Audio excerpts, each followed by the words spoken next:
In terms of potential growth rates, I think there are two parts to it. One is economic growth rate, and the other one is earnings growth for next year.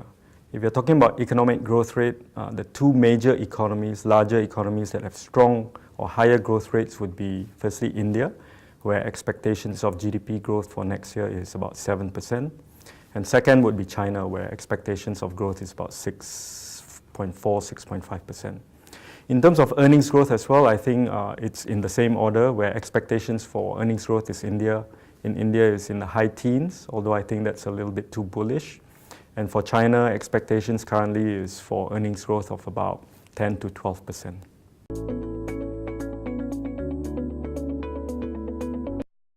Yes, I think it is true that the markets have interpreted the recent Fed announcements as being dovish. What they actually said is they will take into account and adopt a more wait-and-see attitude. They have not dismissed the possibility of further raising interest rates.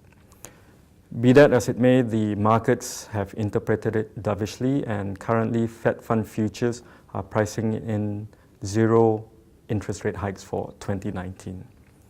And if that holds true, the implications for Asian fixed income, in the absence of a sharp slowdown in the economy, the implications would be positive because Asian fixed income currently gives you a pretty attractive carry or a yield that is high enough to compensate for the risks that you are taking.